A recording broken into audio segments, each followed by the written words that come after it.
Hello guys, welcome to our Mastura classes. आज मैं आपके लिए लेकर आई हूँ एनसीईआरटी क्लास 9th चैप्टर 10। जो हमारा चैप्टर 10 है वो क्या है? गुरुत्वाकर्षण। गुरुत्वाकर्षण यानी ग्रेविटेशन।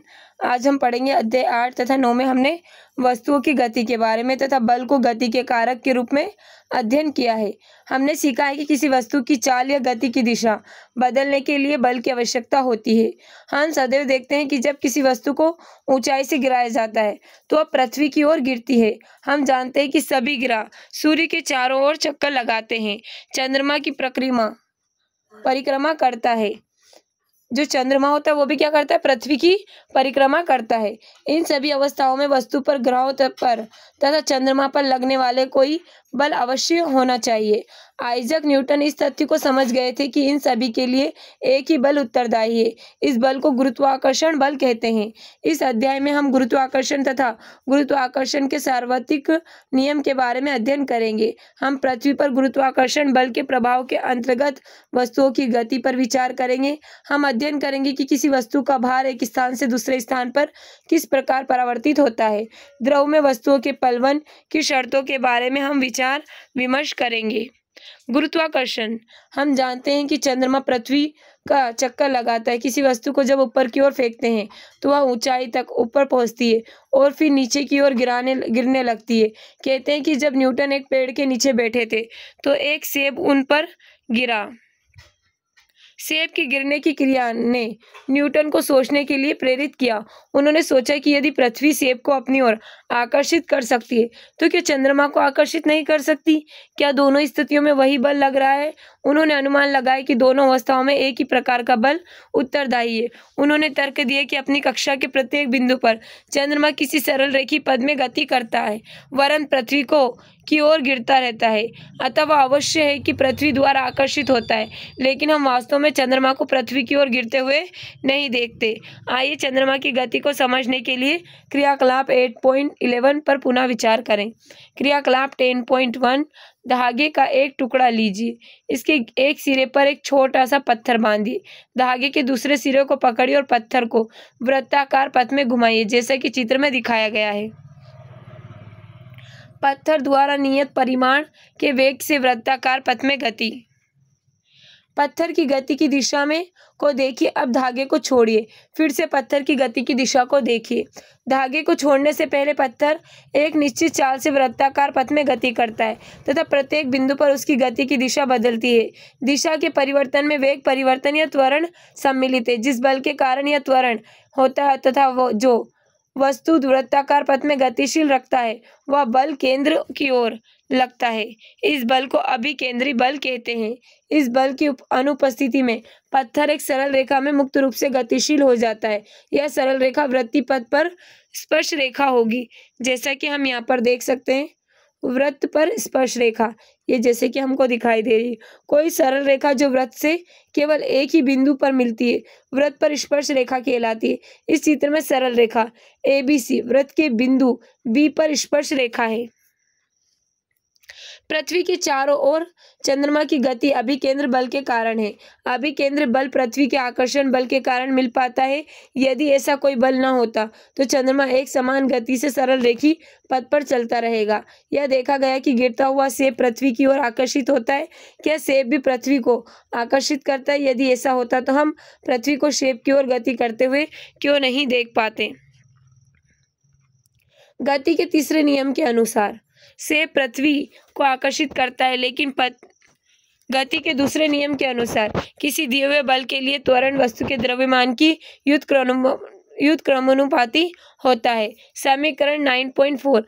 पृथ्वी की अपेक्षा सेब का द्रव्यमान नगण्य है, इसलिए हम पृथ्वी को सेब की ओर गति करते नहीं देखते। इसी तरह का विस्तार जानने के लिए कीजिए, पृथ्वी चंद्रमा की ओर गति क्यों नहीं करती? हमारे सौर परिवार में सभी ग्रह सूर्य की परिक्रमा करते हैं।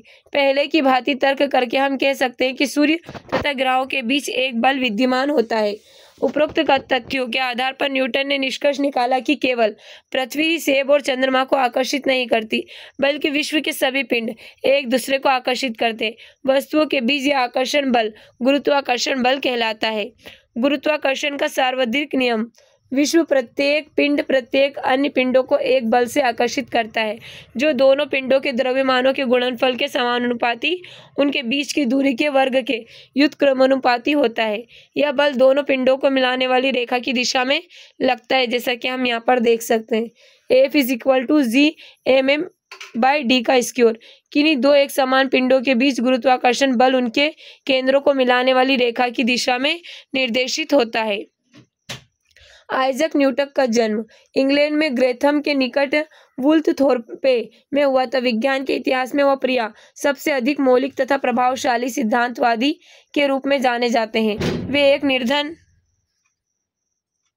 निर्धन कृषक परिवार में जन्मे थे, लेकिन वे खेती के काम में कुशल नहीं थे। 1661 में शिक्षा ग्रहण करने के लिए उन्हें कैम्ब्रिज विश्वविद्यालय भेज दिया गया। सन 1665 में कैम्ब्रिज में लगे प्लग में फेल गया। न्यूटन को 1 वर्ष की छुट्टी मिल गई। ऐसा कहा जाता है कि इसी वर्ष उनके ऊपर सेब गिरने की घटना हुई। इस घटना ने न्यूटन को चंद्रमा को उसकी कक्षा में बनाए रखने वाले बल तथा गुरुत्व बल के बीच संबंध की संभावना की खोज करने को प्रेरित किया। इससे उन्होंने गुरुत्वाकर्षण का सार्वत्रिक नियम खोज निकाला। विशिष्ट बात यह है कि उनसे पहले भी बहुत से महान वैज्ञानिक गुरुत्व के बारे में जानते थे, किंतु वे उसके महत्व को समझने से असफल रहे। न्यूटन ने गति के सुप्रसिद्ध नियमों का प्रतिपादन किया। उन्होंने प्रकाश तथा रंगों के सिद्धांतों पर कार्य किया। उन्होंने खगोलीय प्रेक्षणों के लिए खगोलीय दूरदर्शी की रचना की। न्यूटन एक महान गणितज्ञ भी थे। उन्होंने गणित की एक नई शाखा की खोज की जिसे कलन या कैलकुलस कहते हैं। इसका उपयोग उन्होंने यह सिद्ध करने के लिए किया कि किसी एक समान घनत्व वाले गोले के बाहर स्थित वस्तुओं के लिए गोले का व्यवहार इस प्रकार का होता है जैसे उसका संपूर्ण द्रव्यमान उसके केंद्र पर स्थित हो। न्यूटन ने अपनी गति के तीनों नियमों तथा गुरुत्वाकर्षण के सार्वत्रिक नियम से भौतिकी विज्ञान के ढांचे को बदल दिया। 17वीं शताब्दी की प्रमुख वैज्ञानिक क्रांति के रूप में न्यूटन ने कोपरनिकस, केपलर, गैलीलियो तथा अन्य के योगदान को अपने कार्यों के साथ एक नई शक्तिशाली संश्लेषण के रूप में सम्मिश्रित किया। यह एक विशिष्ट बात है कि उस समय तक गुरुत्वीय सिद्धांत का सत्यापन नहीं हो सका था, यद्यपि उसकी सत्यता के बारे में कोई संदेह नहीं था। इसका कारण है कि न्यूटन का सिद्धांत ठोस वैज्ञानिक तर्कों पर आधारित था और गणित से उसकी पुष्टि भी की गई थी। इससे यह सिद्धांत सरल व परिष्कृत हो गया। ये विशेषताएं आज भी किसी अच्छे वैज्ञानिक सिद्धांत के लिए अपेक्षित है। न्यूटन ने व्युत्क्रम वर्ग नियम का अनुमान कैसे लगाया? ग्रहों की गति के अध्ययन में सदैव से ही हमारी गहरी रुचि रही है। 16वीं शताब्दी तक अनेक खगोल शास्त्रियों ने ग्रहों की गति से संबंधित बहुत से आंकड़े एकत्रित कर लिए थे। जोहान्स केपलर ने इन आंकड़ों के आधार पर 3 नियम व्युत्पन्न किए। इन्हें केपलर के नियम कहा जाता है। ये नियम इस प्रकार है। प्रत्येक ग्रह की कक्षा एक दीर्घवृत्त होती है और सूर्य इस दीर्घवृत्त एक फोकस पर होता है, जैसा कि निम्न चित्र में दिखाया गया है। इस चित्र में सूर्य की स्थिति को O से दर्शाया गया है। सूर्य तथा ग्रहों के मिलाने वाली रेखा समान समय में समान क्षेत्रफल तय करती है। इस प्रकार यदि A से B तक गति करने में लगा समय C से D गति करने में लगे समय के बराबर हो तो क्षेत्रफल OAB तथा क्षेत्रफल OCD बराबर होंगे। सूर्य की से किसी ग्रह की औसत दूरी R का घन उस ग्रह के सूर्य के परिक्रमण काल T के वर्ग के समानुपाती होता है, अथवा R³ और T² का स्थिरांक। यह जानना महत्वपूर्ण है कि ग्रहों की गति की व्याख्या करने के लिए केपलर कोई सिद्धांत प्रस्तुत नहीं कर सके। न्यूटन ने ही यह दिखाया कि ग्रहों की गति का कारण गुरुत्वाकर्षण का वह बल है जो सूर्य उन पर लगाता है। न्यूटन ने केपलर के तीसरे नियम का उपयोग गुरुत्वाकर्षण बल का परिकलन करने में किया। पृथ्वी का गुरुत्वाकर्षण बल दूरी के साथ घटता जाता है। एक सरल तर्क इस प्रकार हम कल्पना कर सकते हैं कि ग्रहों की कक्षाएं वृत्ताकार है। मान लीजिए कि कक्षीय वेग v तथा ग्रह की कक्षा की त्रिज्या r है, तब परिक्रमा करते हुए ग्रह पर लगने वाला बल F समानुपाती v²/t परिक्रमण काल t। यह हम देख सकते हैं यहाँ पर v = 2πr/t अर्थात v का स्क्वायर व्युत्क्रमानुपाती r का स्क्वायर t का स्क्वायर। इस संबंध को प्रकार से निम्नलिखित किया जा सकता है, जैसा कि हम यहाँ पर देख सकते हैं। केपलर के तीसरे नियम के अनुसार अतः v का स्क्वायर r/t हम देख सकते हैं F व्युत्क्रमानुपाती v का स्क्वायर r के साथ संयोजित करने में हमें प्राप्त होता है कि F व्युत्क्रमानुपाती 1/r का स्क्वायर। मान लीजिए एम तथा एम द्रव्यमान के दो पिंड ए तथा बी एक दूसरे को डी दूरी पर स्थित है। मान लीजिए दोनों पिंडों के बीच आकर्षण बल एफ है। गुरुत्वाकर्षण के सार्वत्रिक नियम के अनुसार दोनों पिंडों के बीच लगने वाला बल उनके द्रव्यमानों के गुणनफल के समानुपाती है, अर्थात एफ समानुपाती एम इंटू एम, तथा दोनों पिंडों के बीच लगने वाला बल उनकी दूरी के वर्ग के व्युत्क्रमानुपाती होता है, अर्थात एफ व्युत्क्रमानुपाती 1/d का स्क्वायर। समीकरणों तथा से हमें प्राप्त होता है कि एफ व्युत्क्रमानुपाती M M into M by D का स्क्वायर, या F is equal to G M into M by D का स्क्वायर, जहाँ डी एक अनुपातिकता का स्थिरांक है और इसे सार्वत्रिक गुरुत्वीय स्थिरांक कहते हैं। व्रज गुणन करने पर समीकरण से प्राप्त होगा एफ इंटू डी का square is equal to G M into M, या फिर हम ऐसे देख सकते हैं G is equal to F D का स्क्वायर एम इंटू एम। समीकरण 10.5 में बल, दूरी तथा द्रव्यमान के मात्रक प्रतिस्थापित करने पर हमें जी के एसआई मात्रक प्राप्त होंगे, जो एन एम का स्क्वायर kg-2 है। हेनरी कैवेंडिश 1731 से लेकर 1810 में एक सुग्राही तुला का उपयोग करके जी का मान ज्ञात किया। जी का वर्तमान मान 6.673 इंटू 10⁻11 n m का स्क्वायर kg-2 है। हम जानते हैं कि किन्हीं भी दो वस्तुओं के बीच आकर्षण बल विद्यमान होता है। आप अपने तथा समीप बैठे अपने मित्र के बीच लगने वाले इस बल के मान का अभिकलन कीजिए। निष्कर्ष निकालिए कि आप इस बल का अनुभव क्यों नहीं करते। यह नियम सार्वत्रिक इस अभिप्राय से है कि यही सभी वस्तुओं पर लागू होता है, चाहे ये वस्तुएं बड़ी हो या छोटी, चाहे ये खगोलीय हो पार्थिव। व्युत्क्रम वर्ग एफ डी के वर्ग की व्युत्क्रमानुपाती है। इस कथन का अर्थ है कि यदि डी को 6 से गुणा कर दिया जाए तो एफ का मान 36वां भाग रह जाएगा। उदाहरण हम देख सकते हैं, पृथ्वी का द्रव्यमान 6 इंटू 10⁻24 किलोग्राम है तथा चंद्रमा का द्रव्यमान 7.4 इंटू 10⁻22 किलोग्राम है। यदि पृथ्वी तथा चंद्रमा के बीच की दूरी 3.84 इंटू 10⁵ किलोमीटर है तो पृथ्वी द्वारा चंद्रमा पर लगाए गए बल का परिकलन कीजिए, जहां पर जी का मान हमको दे रखा है 6.7 इंटू 10⁻11 एन एम का स्क्वायर kg-2। पृथ्वी का द्रव्यमान हमको दे रखा है, चंद्रमा का द्रव्यमान, पृथ्वी तथा चंद्रमा के बीच की दूरी, तो हम यहाँ पर समीकरण में इसका मान रख सकते हैं। जैसा कि हमें यहाँ पर ये फॉर्मूला दिया गया है F is equal to G M into M by D की पावर 2। तो हम यहाँ पर इस फॉर्मूले में जब हम इसकी वैल्यू पुट करेंगे तो क्या आएगा इसका आंसर 2.02 इंटू 10⁻20 n।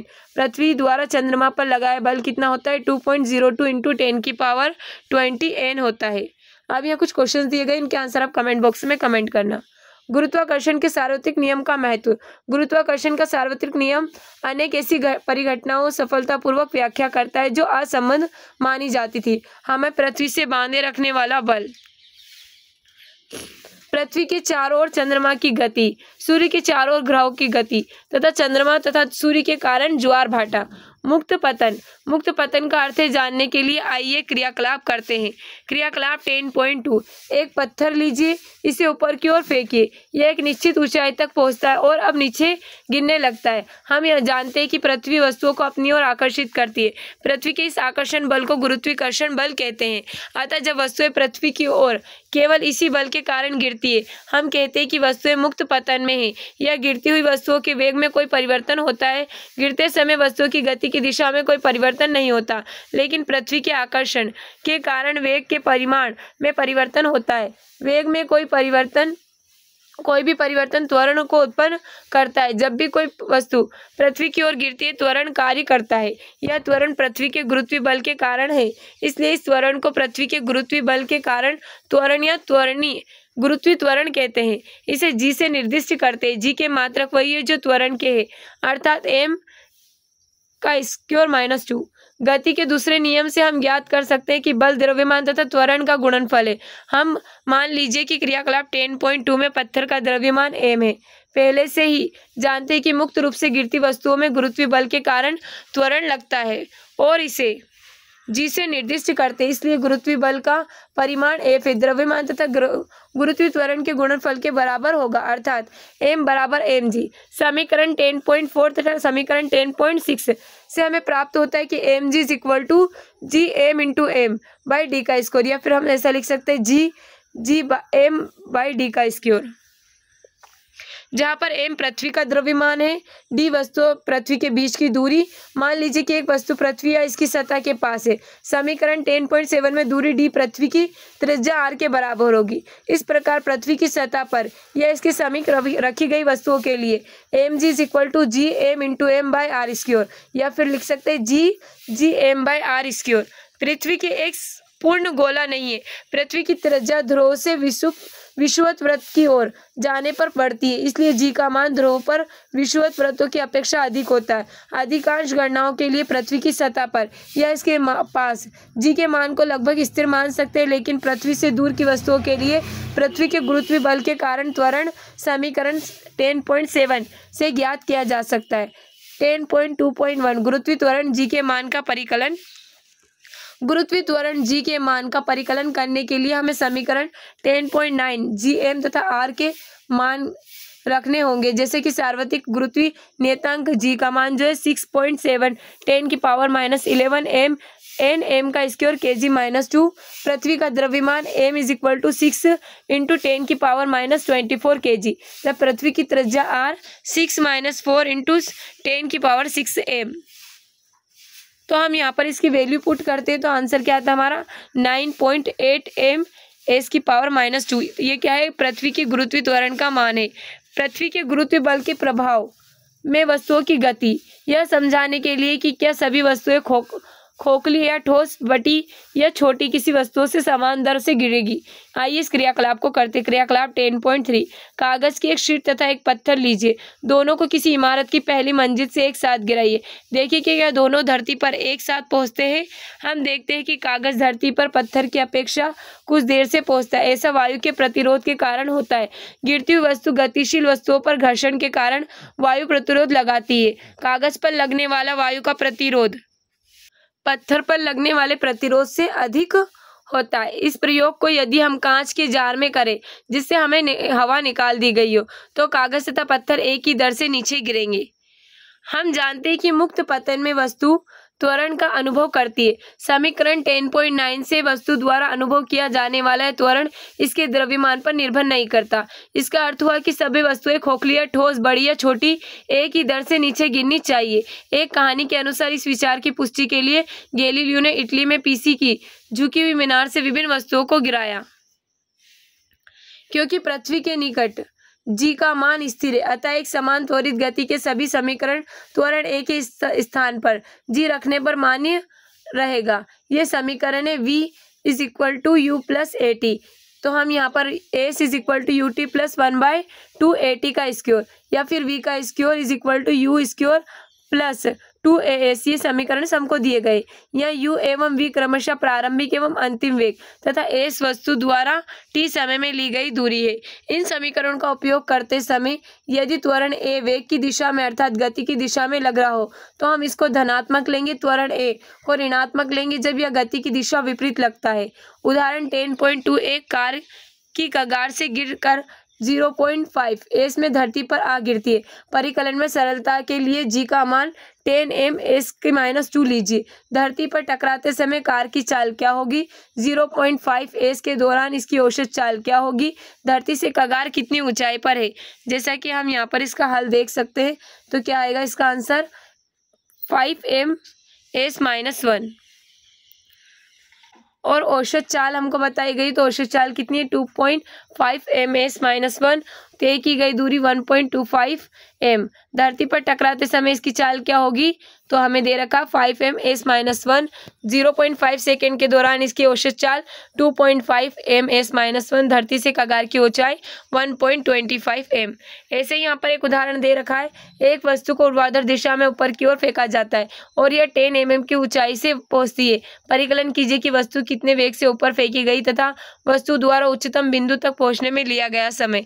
तो हम हम देख सकते हैं तय की गई दूरी यहाँ पर हमको बताई गई है s 10m, अंतिम वेग v 0m s-1, गुरुत्वीय त्वरण g 9.8 m s-2, त्वरण वस्तु का त्वरण क्या a is equal to -9.8 m s-2, ऊर्ध्वाधर मुखी। तो हम यहाँ पर इस फॉर्मूले में वैल्यू रखेंगे तो क्या आएगा हमारा आंसर इसका u का तो आ जाएगा हमारा 14m s-1 तथा लिया गया समय t 1.43 सेकेंड। अब हमें यहाँ कुछ क्वेश्चन दिए गए, इनके आंसर आप कमेंट बॉक्स में कमेंट करना। अब हम देखते हैं 10.3 द्रव्यमान। हमने पिछले अध्याय में पढ़ा है कि किसी वस्तु का द्रव्यमान उसके जड़त्व की माप होता है। अनुभाग 9.3 हमने यहाँ सीखा है कि जितना अधिक वस्तु का द्रव्यमान होगा उतने ही अधिक उस वस्तु का जड़त्व भी होगा। किसी वस्तु का द्रव्यमान उतना ही रहता है चाहे वस्तु पृथ्वी पर हो, चंद्रमा पर हो या फिर बाहर अंतरिक्ष में हो। इस प्रकार वस्तु का द्रव्यमान स्थिर रहता है तथा एक स्थान से दूसरे स्थान पर नहीं बदलता। बाहर हम जानते हैं कि पृथ्वी प्रत्येक वस्तु को एक निश्चित बल से आकर्षित करती है और यह बल वस्तु के द्रव्यमान m तथा पृथ्वी के गुरुत्वीय बल के कारण त्वरण g पर निर्भर है। किसी वस्तु का भार वह बल है जिससे यह पृथ्वी की ओर आकर्षित होती है। हमें ज्ञात है कि F is equal to m into A, अर्थात F is equal to m into G. वस्तु पर पृथ्वी का आकर्षण बल वस्तु का भार कहलाता है। इसे W से निर्दिष्ट करते हैं। इसे समीकरण में प्रतिस्थापित करने पर W is equal to m into G, क्योंकि वस्तु का भार एक बल है जिससे यह पृथ्वी की ओर आकर्षित होता है। भार का ऐसा मात्रा वही है जो बल का है, अर्थात न्यूटन ने n भार एक बल है जो ऊर्ध्वाधर दिशा में नीचे की ओर लगता है, इसलिए इसमें परिमाण तथा दिशा दोनों होते हैं। अब हम जानते हैं कि किसी दिए हुए स्थान पर g का मान स्थिर रहता है, इसलिए किसी दिए हुए स्थान पर वस्तु का भार वस्तु के द्रव्यमान m के समानुपाती होता है, अर्थात W समानुपाती m। यही कारण है कि किसी वस्तु दिए हुए स्थान पर हम वस्तु के भार को उसके द्रव्यमान के माप के रूप में उपयोग कर सकते हैं। किसी वस्तु का द्रव्यमान प्रत्येक स्थान पर चाहे पृथ्वी हो या किसी अन्य ग्रह पर उतना ही रहता है, जबकि वस्तु का भार इसके स्थान पर निर्भर करता है, क्योंकि g का मान स्थान पर निर्भर करता है। किसी वस्तु का चंद्रमा पर भार। हमने सीखा है कि पृथ्वी किसी भी वस्तु का भार वह बल है जिसमें पृथ्वी उस वस्तु को अपनी ओर आकर्षित कर दी।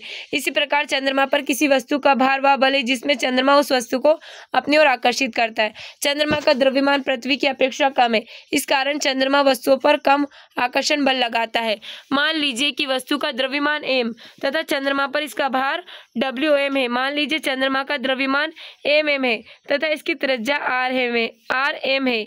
गुरुत्वाकर्षण का सार्वत्रिक नियम लगाने पर चंद्रमा पर वस्तु का भार क्या होगा? तो हम देख सकते हैं यहाँ पर Wm is equal to G mm into m, r का स्क्वायर m। मान लीजिए कि कोई वस्तु है, पृथ्वी का भार We है, पृथ्वी का द्रव्यमान m है तथा इसकी त्रिज्या r है।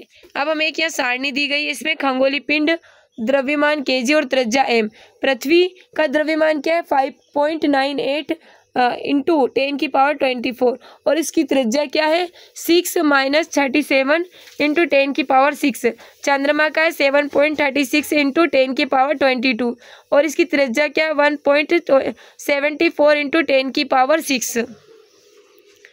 अब हम यहाँ पर देखते हैं समीकरणों 10.9 तथा 10.50 से हमें प्राप्त होता है कि W is equal to G m into m r का स्क्वायर। तो हमें यहाँ पर 10.16 तथा 10.17 सारणी 10.1 में उपयुक्त मान रखने पर जो हमें यहाँ पर मान दिए गए थे वो हमने इसमें रखे। तो हमें यहाँ पर क्या प्राप्त हुआ है WE क्या प्राप्त हुआ हमें 1.474 इंटू 10⁻11 g इंटू m हमें प्राप्त हुआ है। अब हम यहाँ पर Wm और We का मान रखने पर तो हमें क्या प्राप्त हुआ है 0.165 1/6। वस्तु का चंद्रमा पर भार वस्तु की पृथ्वी पर भार क्या होता है 1/6 इसका पृथ्वी पर भार है कि एक वस्तु का द्रव्यमान 10 kg है, पृथ्वी का इसका भार कितना होगा? तो हम यहाँ पर इसको वैल्यू रखने पर वस्तु का भार आएगा हमारा 98 N। एक वस्तु का भार पृथ्वी पर सतह पर मापने पर 10 N आता है, इसका भार चंद्रमा की सतह पर मापने पर कितना होगा? तो हम यहाँ पर बता सकते हैं तो कितना होगा ये 1.67 N। चंद्रमा की सतह पर वस्तु का भार 1.67 N होगा। हमें कुछ क्वेश्चन दिए गए, इनके आंसर आप कमेंट बॉक्स में कमेंट करना। प्रणोद तथा दाब। क्या कभी आपने सोचा है कि ऊंट रेगिस्तान में आसानी से क्यों दौड़ पाता है? सेना का टैंक जिसका भार 1000 टन से भी अधिक होता है एक सतत चेन पर क्यों टिका होता है? किसी ट्रक या बस के टायर अधिक चौड़े क्यों होते हैं? काटने वाले औजारों की धार तेज क्यों होती है? इन प्रश्नों का उत्तर जानने के लिए तथा इनमें शामिल परिघटनाओं को समझने के लिए दी गई वस्तुओं का एक विशेष दिशा में लगने वाले नेट बल, प्रणोद तथा प्रति एकांक क्षेत्रफल पर लगने वाले बल या दाब की धारणा से परिचय करना सहायक होगा। प्रणोद तथा दाब का अर्थ है समझाने के लिए आइए निम्नलिखित स्थितियों पर विचार करते हैं। किसी बुलेटिन बोर्ड पर आप एक चार्ट लगाना चाहते हैं, जैसा कि चित्र 10.3 में दर्शाया गया है। यह कार्य करने के लिए आपको ड्राइंग पेनों को अपने अंगूठे से दबाना होगा। इस अवस्था में आप पिन के शीर्ष चपटे भाग के सतह के क्षेत्रफल पर बल लगाते हैं। यह बल बोर्ड की सतह पृष्ठ के लंबवत लगता है। बल पिन की नोक पर अपेक्षाकृत छोटे क्षेत्रफल पर लगता है, जैसा कि हम यहाँ पर चित्र में देख सकते हैं। चार्ट लगाने के लिए ड्राइंग पिनों को अंगूठे से बोर्ड की लंबवत दबाया जाता है। आप शिथिल ढीले रेत पर खड़े होते, आपके पैर रेत में गहरे धंस जाते हैं। अब रेत पर लेटिए, आप देखेंगे कि आपका शरीर रेत में पहले जितना नहीं धंसता। दोनों अवस्थाओं में रेत पर लगने वाला बल आपके शरीर का भार है। आप पढ़ चुके हैं कि भार ऊर्ध्वाधर दिशा में नीचे की ओर लगने वाला बल है। यह बल रेत की सतह के लंबवत लग रहा है। किसी वस्तु की सतह के लिए लंबवत लगने वाले बल को प्रणोद कहते हैं। अब आप शिथिल रेत पर खड़े होते हैं तो बल अर्थात आपके शरीर का भार आपके पैरों के क्षेत्रफल के बराबर क्षेत्रफल पर लग रहा होता है। अब आप लेट जाते हैं, वही आप बल आपके पूरी शरीर के संपर्क क्षेत्रफल के बराबर क्षेत्र पर लगता है, जो कि आपके पैरों के क्षेत्रफल से अधिक है। इस प्रकार समान परिमाण के बलों का भिन्न भिन्न क्षेत्रफल भिन्न भिन्न प्रभाव। उपरोक्त स्थिति में प्रणोद समान है लेकिन उसके प्रभाव अलग अलग है। इसलिए प्रणोद का प्रभाव उस क्षेत्रफल पर निर्भर करता है जिस पर कि वह लगता है। रेत पर प्रणोद का प्रभाव लेटे हुए की अपेक्षा खड़े होने की स्थिति में अधिक है। प्रति एकांक क्षेत्रफल पर लगने वाले प्रणोद को दाब कहते हैं। इस प्रकार दाब इज इक्वल टू प्रणोद बाय क्षेत्रफल। समीकरण में प्रणोद तथा क्षेत्रफल के एसआई मात्रक प्रतिस्थापित करने पर हमें दाब का एसआई मात्रक प्राप्त होता है। यह मात्रक n बाय m का स्क्वायर या फिर n m-2 है। वैज्ञानिक बेलेस पास्कल के सम्मान में दाब के एसआई मात्रक को पास्कल कहते हैं, जिसे पीएस से व्यक्त किया जाता है। विभिन्न क्षेत्रफल पर लगने वाले बल प्रणोद के प्रभाव को समझने के लिए आइए एक संख्यात्मक उदाहरण पर विचार करें। उदाहरण लेते हैं हम 10.6।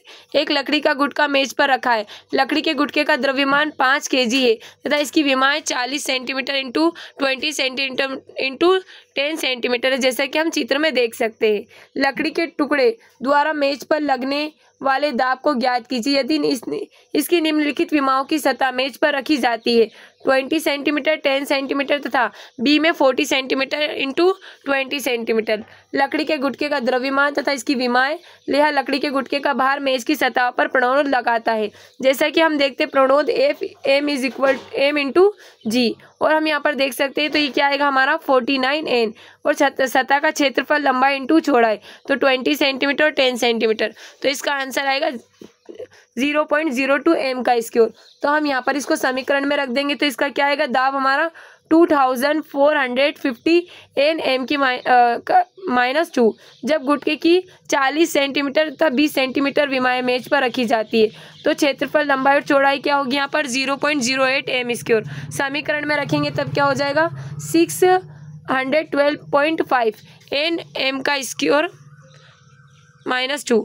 अब हम देखते हैं इस प्रकार वही बल जब छोटे क्षेत्रफल पर लगता है तो अधिक दाब, बड़े क्षेत्रफल पर कम दाब लगता है। यही कारण है कि कीलों से सिरे नुके होते हैं, चाकू की तेज धार होती है तथा भवनों की नींव चौड़ी होती है। तरलों में दाब, अब हम देखते हैं तरल में दाब कैसे होता है। सभी द्रव्य गैस तरल होते हैं। ठोस अपने भार के कारण किसी सतह पर दाब लगाता है। इसी प्रकार तरलों में भी भार होता है तथा वे जिस बर्तन में रखे जाते हैं उसके आधार पर दीवारों पर दाब लगाते हैं। किसी परिरुद्ध द्रव्यमान के तरल पर लगने वाला दाब सभी दिशाओं में बिना घटे संचरित हो जाता है। उत्प्लवकता, अब देखते हैं हम यहाँ पर उत्प्लवकता देखते हैं। क्या कभी किसी तालाब में तैरे हैं और आपने स्वयं कुछ हल्का अनुभव किया है? क्या कभी आपने कुएं में से पानी खींचा और अनुभव किया है जब पानी से भरी बाल्टी कुएं के पानी से बाहर आती है तो अधिक भारी लगती है?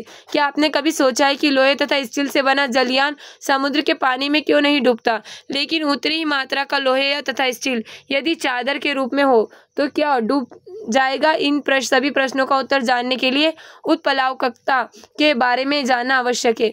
उत्प्लावकता का अर्थ समझने के लिए आइए क्रियाकलाप करते हैं। क्रियाकलाप 10.4 प्लास्टिक की एक खाली बोतल लीजिए। बोतल के मुंह को एक वायु रुद्ध डार्ट से बंद कर दीजिए। इसे एक पानी से भरी बाल्टी में रखिए। आप देखेंगे कि बोतल तैरती है। बोतल को पानी में धकेलिए। आप ऊपर की ओर एक धक्का महसूस करते हैं। इसे और अधिक नीचे धकेलने का प्रयत्न कीजिए। आप इसे और अधिक गहराई में धकेलने में कठिनाई अनुभव करेंगे। यह दिखाता है कि पानी बोतल के ऊपर की दिशा में एक बल लगाता है। जैसे जैसे बोतल पानी में धकेलते जाते हैं, पानी द्वारा ऊपर की ओर लगाया गया बल चढ़ता जाता है तथा बोतल पानी के ऊपर न डूब जाए। अब बोतल को छोड़ दीजिए। यह उछलकर सतह पर वापस आती है। पृथ्वी का गुरुत्वाकर्षण बल इस बोतल पर कार्यरत है। यदि ऐसा होता है तो बोतल छोड़ देने पर पानी में डूबी ही क्यों नहीं रहती। आप बोतल को पानी में कैसे डुबो सकते हैं। पृथ्वी का गुरुत्वाकर्षण बल बोतल पर नीचे की दिशा में लगता है। इसके कारण बोतल नीचे की दिशा में खींचती है, लेकिन पानी बोतल पर ऊपर की ओर बल लगाता है, अतः बोतल ऊपर की दिशा में धकेली जाती है। हम पढ़ चुके हैं कि वस्तु का भार पृथ्वी के गुरुत्वाकर्षण बल के बराबर है। जब बोतल डुबोई जाती है तो बोतल पर पानी द्वारा लगने वाले ऊपर की दिशा में बल इसके भार से अधिक होता है, इसलिए छोड़ने पर यह ऊपर की ओर उठती है। बोतल को पूरी तरह से डुबोए रखने के लिए पानी के द्वारा बोतल पर ऊपर की ओर लगने वाले बल को संतुलित करना पड़ेगा। इसे नीचे की दिशा में लगने वाले भारी बल को लगाकर प्रत्येक किया जा सकता है। यह बल कम से कम ऊपर की ओर लगने वाले बल बोतल के भार के अंतर के बराबर होना चाहिए। बोतल पर पानी द्वारा ऊपर की ओर लगने वाला बल उत्प्लावन बल कहलाता है। वास्तव में किसी तरल में डुबोने पर सभी वस्तुओं पर एक उत्प्लावन बल लगाता है। उत्प्लावन बल का परिमाण तरल के घनत्व पर निर्भर करता है। पानी की सतह पर रखने वाली वस्तुएं तैरती है, डूबती क्यों है? इस प्रश्न का उत्तर प्राप्त करने के लिए आइए क्रियाकलाप करते हैं। क्रियाकलाप 10.5 पानी से भरा एक बीकर लीजिए। एक लोहे की कील लीजिए, इसे पानी की सतह पर रखिए। देखिए क्या होता है। कील डूब जाती है। कील पर लगने वाला पृथ्वी का गुरुत्वाकर्षण बल इसे नीचे की ओर खींचता है। पानी कील का उत्प्लावन बल लगाता है तो इसे ऊपर की दिशा में धकेलता है, लेकिन कील पर नीचे की ओर लगने वाला बल कील पर पानी द्वारा लगाए गए बल उत्प्लावन बल से अधिक है, इसलिए यह डूब जाती है। जैसा कि हम यहाँ पर देख सकते, पानी की सतह पर लगने वाले लोहे की कील डूब जाती है तथा कोर्क तैरता है। क्रियाकलाप 10.6 पानी से भरा बीकर लीजिए। एक कील समान द्रव्यमान का एक कोर्क का टुकड़ा लीजिए। इन्हें पानी की सतह पर रखिए।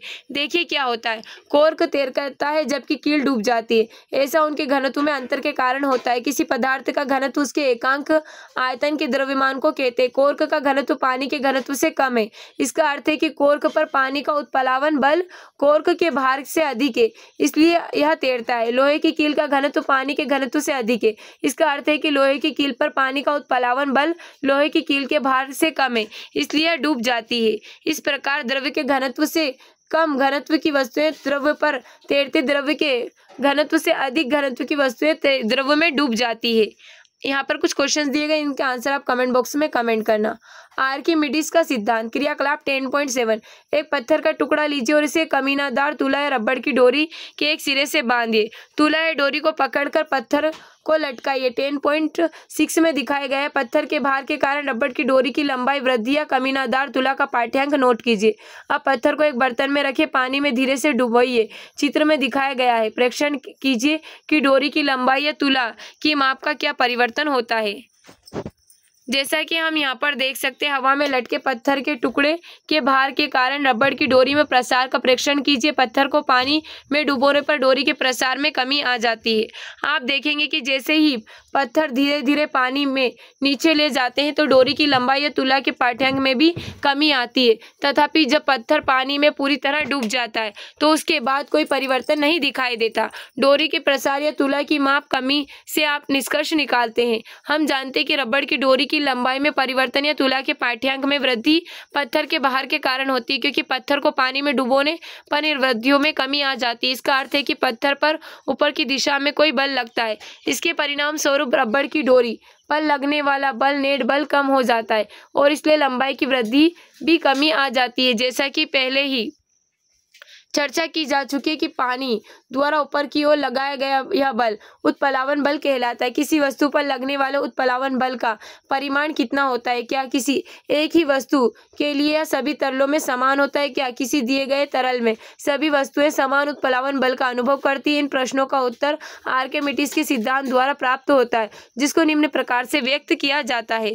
जब किसी वस्तु को किसी तरल में पूर्ण आंशिक रूप से डुबोया जाता है तो वह ऊपर की ओर दिशा में एक बल का अनुभव करती है जो वस्तु हटाए गए तरल के भार के बराबर होता है। क्या अब आप स्पष्ट कर सकते हैं कि क्रियाकलाप 10.7 में पत्थर के पानी में पूरी तरह डूबने के बाद डोरी के प्रसार और कमी क्यों नहीं हुई थी? आर्किमिडीज एक ग्रीक वैज्ञानिक थे। उन्होंने एक सिद्धांत की खोज की जो उन्हीं के नाम से विख्यात है। सिद्धांत उन्होंने यह देखने के बाद खोजा कि नहाने के टब में घुसने पर पानी बाहर बहने लगता है। वे सड़कों पर यूरेका यूरेका चिल्लाते हुए भागे, जिसका अर्थ है मैंने पा लिया है। इस ज्ञान का उपयोग उन्होंने राजा के मुकुट में उपयोग हुए सोने की शुद्धता को मापने के लिए किया। उनकी यांत्रिकी तथा ज्यामिति में किए गए कार्यों ने उन्हें प्रसिद्ध कर दिया। उत्तोलक, घिरनी तथा पहिए धुरी के विषय में उनके ज्ञान ने ग्रीक सेना को रोमन सेना के विरुद्ध लड़ाई में बहुत सहायता की। आर्किमिडीज के सिद्धांत के बहुत से अनुप्रयोग यह जलयानों तथा पनडुब्बियों के डिजाइन बनाने में काम आता है। दुग्धमापी दूध के किसी नमूने की शुद्धता की जांच करने के लिए प्रयुक्त होते तथा हाइड्रोमीटर तो द्रव को घनत्व मापने के लिए प्रयुक्त होते इसी सिद्धांत पर आधारित है। जैसे कि हम यहाँ कुछ क्वेश्चन देख सकते हैं, इनके आंसर आप मुझे कमेंट में कमेंट करना। अब हम देखते हैं अपेक्षित घनत्व। आप जानते हैं कि किसी वस्तु का घनत्व उसके प्रति एकांक आयतन के द्रव्यमान को कहते हैं। घनत्व का मात्रक किलोग्राम प्रति घन मीटर। विशिष्ट परिस्थितियों में किसी पदार्थ का घनत्व सदैव समान रहता है, अतः किसी पदार्थ का घनत्व उसका एक लाक्षणिक गुण होता है। यह भिन्न भिन्न पदार्थों के लिए भिन्न भिन्न होता है। उदाहरण के लिए सोने का घनत्व 19,300 किलोग्राम घन मीटर होता है, जबकि पानी का 1000 किलोग्राम घन मीटर होता है। किसी पदार्थ का नमूने का घनत्व उस पदार्थ की शुद्धता की जांच में सहायता कर सकता है। प्रिया, किसी पदार्थ के घनत्व को पानी के घनत्व की तुलना में व्यक्त करना सुविधाजनक होता है। किसी पदार्थ का अपेक्षित घनत्व उस पदार्थ का घनत्व पानी के घनत्व का अनुपात है, अर्थात अपेक्षित घनत्व किसी पदार्थ का घनत्व। चूंकि अपेक्षित घनत्व समान राशियों का एक अनुपात है, अतः इसका कोई मात्रक नहीं होता। उदाहरण, चांदी का अपेक्षित घनत्व 10.8 है, पानी का घनत्व 10 क्यूब केजी, एम का घनत्व ऐसा है। मात्रक में चांदी का घनत्व क्या होगा? चांदी का अपेक्षित घनत्व क्या है? 10.8। अपेक्षित घनत्व चांदी का घनत्व पानी का घनत्व। चांदी का घनत्व चांदी की अपेक्षा घनत्व इंटू पानी का घनत्व क्या होता है? चांदी का जो अपेक्षित घनत्व क्या है? 10.8, और जो पानी का घनत्व है 10 का क्यूब केजी, एम का माइनस क्यू। तो हम यहाँ पर इसको देख सकते हैं। आपने क्या सीखा? गुरुत्वाकर्षण के नियम के अनुसार किन्हीं दो पिंडों के बीच आकर्षण बल उन दोनों द्रव्यमानों के गुणनफल के समानुपाती तथा उनके बीच की दूरी के वर्ग के व्युत्क्रमानुपाती होता है। यह नियम सभी पिंडों पर लागू होता है, चाहे वो विश्व में कहीं भी हो। इस प्रकार के नियम को सार्वत्रिक नियम कहते हैं। गुरुत्वाकर्षण एक क्षीण बल है जब तक कि बहुत अधिक द्रव्यमान वाले पिंड संबंध ना हो। गुरुत्वीय बल पृथ्वी तल से ऊंचाई बढ़ने पर कम होता जाता है या पृथ्वी तल के विभिन्न स्थानों पर भी परिवर्तित होता है, तो इसका मान ध्रुवों से विषुवत वृत्त की ओर घटता है। किसी वस्तु का भार वह बल है जिससे पृथ्वी की अपनी ओर आकर्षित करती है। किसी वस्तु का भार द्रव्यमान तथा गुरुत्वीय त्वरण के गुणनफल के बराबर होता है। किसी वस्तु का भार भिन्न भिन्न स्थानों पर भिन्न भिन्न हो सकता है, किंतु द्रव्यमान स्थिर रहता है। सभी वस्तुएं किसी तरल में डुबोने पर उत्प्लावन बल का अनुभव करती है। जिस द्रव्य में वस्तुओं को डुबाया जाता है उसके घनत्व से कम घनत्व की वस्तुएं द्रव्य की सतह पर तैरती है। यदि वस्तु का घनत्व डुबोए जाने वाले द्रव्यमान से अधिक हो तो द्रव्य में डूब जाती है। अब हमें यहाँ कुछ क्वेश्चंस दिए गए हैं, इन क्वेश्चंस के आंसर आप कमेंट बॉक्स में कमेंट करना। उम्मीद है जो हमारा आज का चैप्टर आपको अच्छा लगा। अगर हमारा आज का चैप्टर आपको अच्छा लगा है तो इसी तरह की अपडेट के लिए हमारे चैनल को सब्सक्राइब करें और बेल आइकन को दबाना ना भूलें। Okay, thank you so much.